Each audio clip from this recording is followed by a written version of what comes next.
اعوذ باللہ من الشیطان الرجیم بسم اللہ الرحمن الرحیم رب اشرح لی صدری ویسر لی امری واحلل عقدۃ من لسانی یفقہوا قولی۔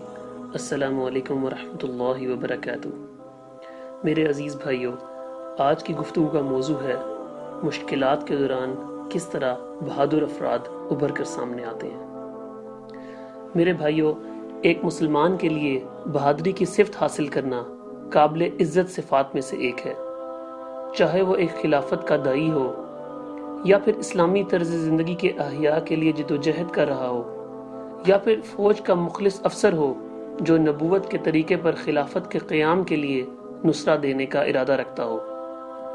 بہادری طاقت کی نشانی ہے اور امت کے کھوئے ہوئے عزت و مرتبے کو بحال کرنے کا انحصار اسی صفت پر ہے۔ بہادری ان لوگوں کی صفت ہوتی ہے جو مضبوط ہوتے ہیں اور جو دوسرے لوگوں یا صورتحال سے متاثر نہیں ہوتے، وہ جو کمزور نہیں ہوتے اور نہ ہی تذبذب کا شکار ہوتے ہیں، اور وہ جو مال و دولت اور جان کے جانے سے نہیں گھبرایا کرتے۔ ابو ہریرہ رضی اللہ عنہ سے روایت ہے کہ رسول اللہ صلی اللہ علیہ وسلم نے فرمایا، مضبوط ایمان والا بہتر ہے اور اللہ سبحانہ وتعالیٰ کو زیادہ پیارا ہے بنسبت کمزور ایمان والے کے، اگرچہ دونوں ہی اچھے ہیں۔ اس چیز کے لیے کوشش کرو جو تمہیں نفع پہنچائے گی، اللہ سبحانہ وتعالیٰ سے مدد طلب کرو اور بے یار و مددگار تصور نہ کرو۔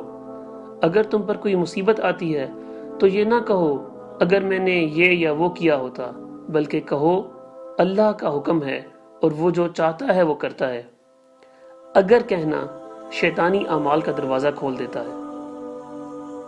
میرے عزیز بھائیوں، یہ دیکھا گیا ہے کہ کچھ مسلمان امت کی موجودہ صورتحال پر افسوس اور پریشانی کا اظہار کرتے ہیں، لیکن چونکہ وہ بہادر نہیں ہوتے، اس لیے اپنی صورتحال کو بہتر کرنے کے لیے وہ مشکلات اور مصائب کا سامنا نہیں کر پاتے، لہٰذا وہ وہیں کھڑے رہتے ہیں اور امت کی بری صورتحال پر پریشانی کا ہی اظہار کرتے رہتے ہیں، اور ایسا مضبوط اور مستحکم قدم نہیں اٹھاتے جو صورتحال کو تبدیل کر دے، جس کا امت کو ایک عرصے سے انتظار ہے۔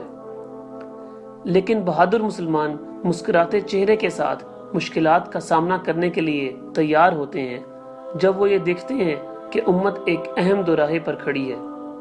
وہ اس بات سے قطعی نہیں گھبراتے کہ ہدف کتنا مشکل اور بڑا ہے، صرف اللہ سبحانہ وتعالیٰ پر ہی توکل کرتے ہیں اور اللہ کی مدد سے رستہ نکالنے کی کوشش کرتے ہیں۔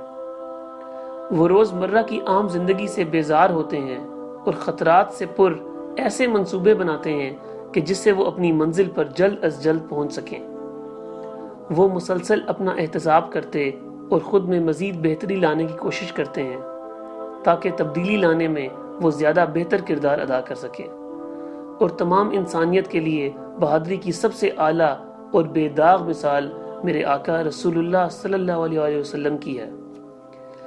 میرے بھائیوں، خلافت کے داعیوں کے لیے جو آج کے جابروں کے خلاف ایک شدید جدوجہد کر رہے ہیں، بہترین مثال اللہ کے نبی صلی اللہ علیہ وسلم کی ہے، جنہوں نے نتائج کی پرواہ نہ کرتے ہوئے بہادری کے ساتھ کھلے عام عوام تک اور اثر و رسوخ رکھنے والے لوگوں تک ان کی نجی محفلوں میں اس دین کے پیغام کو پہنچایا۔ ابن حبان اور ابن حزیمہ نے اپنی صحیح میں طارق المہربی سے روایت کی کہ انہوں نے کہا، میں رسول اللہ صلی اللہ علیہ وسلم کو ذیل مجاز کے بازار سے گزرتے دیکھا کہ انہوں نے لال رنگ کے کپڑے پہنے ہوئے ہیں اور لوگوں سے کہہ رہے ہیں، اے لوگو، کہو کہ کوئی رب نہیں سوائے اللہ کے اور تم کامیاب ہو جاؤ گے۔ ایک شخص ہے جو آپ صلی اللہ علیہ وسلم کا پیچھا کر رہا تھا اور اس نے آپ پر پتھر پھینکنا شروع کر دیے کہ جس کی وجہ سے آپ کے ٹخنوں اور رانوں سے خون بہنے لگا۔ اس نے لوگوں سے کہا، اے لوگو، اس کی نہ سنو کہ یہ جھوٹا ہے۔ تو میں نے پوچھا، یہ کون ہے؟ لوگوں نے کہا، یہ عبد المطلب کے قبیلے کا بیٹا ہے۔ میں نے کہا، یہ کون ہے جو ان کا پیچھا کر رہا ہے؟ تو لوگوں نے کہا، عبد العزہ، ابو لہب۔ الحاکم نے المستدرک میں روایت کی ہے اور کہا ہے کہ اس کی اسناد صحیح مسلم کی شرائط کے مطابق درست ہے کہ انس رضی اللہ تعالیٰ عنہ نے کہا، وہ اللہ کے نبی کو اس وقت تک مارتے کہ وہ بے ہوش ہو جاتے۔ ابو بکر صدیق رضی اللہ عنہ آئے اور چلانے لگے اور کہا تم پر افسوس ہے، کیا تم اس آدمی کو اس لیے قتل کرو گے کہ وہ کہتا ہے کہ میرا رب اللہ ہے؟ تو انہوں نے کہا یہ شخص کون ہے؟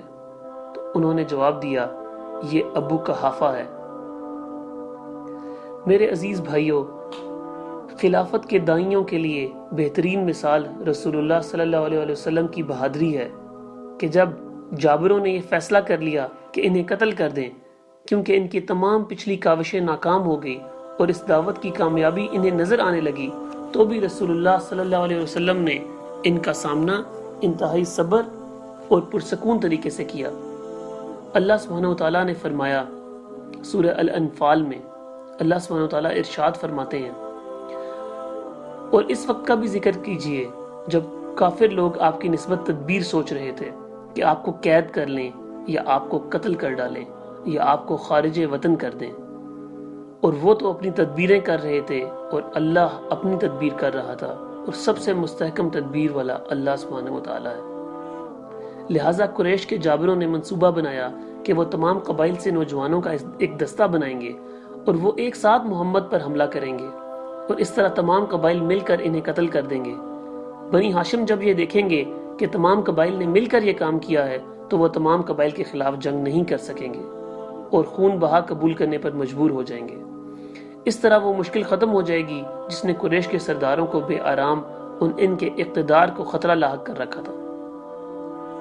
میرے عزیز بھائیوں، لیکن ہم یہ دیکھتے ہیں کہ اس یقینی اور واضح خطرے کے باوجود رسول اللہ صلی اللہ علیہ وسلم پرسکون تھے اور قطعی نہیں ڈر رہے تھے، اور پوری استقامت کے ساتھ وہ قدم اٹھاتے چلے گئے جس کے ذریعے انصار سے ملنے والی نصرہ کے بعد مدینہ میں اسلام کا قیام عمل میں آیا۔ جبرائیل علیہ السلام رسول اللہ صلی اللہ علیہ وسلم کے پاس آئے اور ان سے کہا کہ وہ اس رات اپنے بستر پر نہ سوئیں، اور انہیں کفار کے اس منصوبے سے آگاہ کر دیا۔ رسول اللہ صلی اللہ علیہ وسلم اس رات اپنے گھر میں نہیں سوئے اور اللہ سبحانہ وتعالیٰ نے ہجرت کرنے کی اجازت دی، اور رسول اللہ نے ہجرت ذہانت کے ساتھ پرسکون اور باوقار طریقے سے کی۔ اور ہجرت کے دوران جب کفار نے تقریباً آپ صلی اللہ علیہ وسلم کو پکڑ ہی لیا تھا تو بھی آپ کی بہادری واضح تھی۔ ابو بکر صدیق رضی اللہ تعالیٰ عنہ روایت کرتے ہیں، جو کہ بخاری شریف میں نقل ہے، پھر میں نے کہا اب وقت آ گیا ہے کہ ہم چل پڑیں اے اللہ کے رسول۔ انہوں نے کہا ہاں، لہٰذا ہم نکل پڑے جبکہ لوگ ہمیں ڈھونڈ رہے تھے، لیکن ہمیں کوئی نہ ڈھونڈ سکا سوائے سراقہ بن مالک جو اپنے گھوڑے پر سوار تھا۔ میں نے کہا یہ ہمیں تلاش کرنے والے ہیں اور انہوں نے ہمیں ڈھونڈ لیا ہے اے اللہ کے رسول۔ تو آپ صلی اللہ علیہ وسلم نے فرمایا پریشان مت ہو، اللہ ہمارے ساتھ ہے۔ میرے بھائیوں، اسلام کا ایک ریاست کی صورت میں قیام کے بعد رسول اللہ صلی اللہ علیہ وسلم وہ پہلے شخص تھے جنہوں نے اپنی بہادری کے ذریعے لوگوں کا خوف دور کیا۔ انس رضی اللہ عنہ روایت کرتے ہیں، جو کہ بخاری میں نقل ہے، رسول اللہ صلی اللہ علیہ وسلم تمام لوگوں میں شکل و صورت اور کردار کے لحاظ سے بہترین تھے اور سب سے بڑھ کر سخی تھے اور سب سے بڑھ کر بہادر تھے۔ ایک رات مدینہ کے لوگ خوفزدہ ہو گئے ایک آواز کی وجہ سے، لہٰذا لوگ اس آواز کی جانب بھاگ کھڑے ہوئے، لیکن لوگوں سے پہلے ہی اس آواز کی جگہ آپ صلی اللہ علیہ وسلم پہنچ چکے تھے اور لوگوں سے یہ کہہ رہے تھے ڈرو مت، ڈرو مت۔ میرے بھائیوں، جہاں تک افواج کے افسران کا تعلق ہے تو ایک ایسے وقت میں جب موجودہ حکمران اس خوف کا شکار ہیں کہ ان کا اقتدار کسی بھی وقت ختم ہو سکتا ہے اور اس کو ٹالنے کے لیے وہ دنیا کا مال و دولت رشوت کے طور پر دیتے ہیں تاکہ ان کے خلاف کوئی حرکت میں نہ آئے، تو رسول اللہ صلی اللہ علیہ وسلم ان لوگوں کے لیے بھی بہترین مثال ہے کہ وہ ان سے سبق حاصل کریں اور حوصلہ پکڑیں۔ رسول اللہ صلی اللہ علیہ وسلم بہادر تھے، اس وقت بھی وہ قطعی خوفزدہ نہ ہوئے جب دشمن نے ان پر تلوار تان لی، جبکہ آپ صلی اللہ علیہ وسلم غیر مسلح تھے۔ رسول اللہ کے اصحاب سے روایت ہے، جو کہ بخاری میں نقل ہے، کہ ہم الرقہ کی جنگ میں رسول اللہ صلی اللہ علیہ وسلم کے ساتھ تھے۔ ہم ایک سایہ دار درخت کے پاس پہنچے اور ہم نے اسے رسول اللہ کے لیے چھوڑ دیا کہ وہ اس کے سائے میں آرام کر لیں۔ مشرکین میں سے ایک شخص آیا جب رسول اللہ کی تلوار درخت سے لٹک رہی تھی اس نے خاموشی سے تلوار نیام سے نکالی اور کہا کیا تم مجھ سے ڈر رہے ہو؟ رسول اللہ نے جواب دیا نہیں۔ اس نے کہا کون آپ کو مجھ سے بچا سکتا ہے؟ رسول اللہ نے فرمایا اللہ۔ ریاض الصالحین میں جابر نے بتایا ہے کہ اس بہادری کے نتیجے میں مشرک نے تلوار پھینک دی۔ میرے عزیز بھائیوں، جہاں تک افواج کے سینئر ترین افسران اور جنرلز کا تعلق ہے جو نصرت نہ دینے کے لیے اپنی عمر کا بہانہ بناتے ہیں، تو انہیں رسول اللہ صلی اللہ علیہ وسلم کی زندگی کے آخری سالوں کا غور سے جائزہ لینا چاہیے۔ رسول اللہ صلی اللہ علیہ وسلم 8 ہجری میں ہونے والے غزوہ حنین میں 60 سال سے زائد عمر کے ہو چکے تھے۔ روایت میں آتا ہے کہ لوگ رسول اللہ صلی اللہ علیہ وسلم کی جانب مڑے۔ ابو سفیان بن الحارث آپ کے گدھے کو کھینچ رہے تھے۔ آپ نیچے اترے، نماز ادا کی اور اللہ سے مدد طلب کی۔ آپ صلی اللہ علیہ وسلم نے فرمایا میں نبی ہوں، یہ جھوٹ نہیں ہے، میں عبد المطلب کا بیٹا ہوں، اے اللہ اپنی مدد بھیج دے۔ البرہ نے کہا جب جنگ شدید ہو گئی، اللہ کی قسم ہم ان کے وجود سے تحفظ حاصل کر رہے تھے اور ہمارے درمیان سب سے بہادر شخص آپ صلی اللہ علیہ وسلم تھے جنہوں نے شدید حملے کا سامنا کیا اور وہ نبی تھے۔ میرے بھائیوں، اے خلافت کے دائیوں، افواج میں موجود مخلص افسروں، ہمارے پیارے رسول اللہ صلی اللہ علیہ وسلم ہی ہمارے لیے واحد مثال ہے، اس دنیا میں بھی بہترین مثال اور آخرت میں جن کا ساتھ ہم چاہتے ہیں۔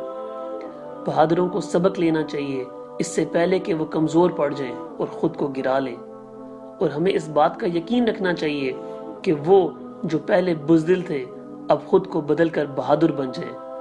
رسول اللہ صلی اللہ علیہ وسلم نے فرمایا، جس کو بخاری میں نقل کیا گیا ہے، کہ ایک شخص ہو سکتا ہے جہنمی لوگوں کے اعمال کرے لیکن وہ جنتی لوگوں میں سے ہوگا، اور ہو سکتا ہے کہ وہ جنتی لوگوں کے اعمال کرے لیکن وہ جہنمی لوگوں میں سے ہو، اور یقیناً اعمال پر اجر کا فیصلہ آخری اعمال پر ہوتا ہے، یعنی خاتمہ کس عمل پر ہوا۔ تو میرے بھائیوں، اٹھو بہادری کے ساتھ کہ تمہارا وقت قریب آ رہا ہے۔ وآخر دعوانا ان الحمد للہ رب العالمین۔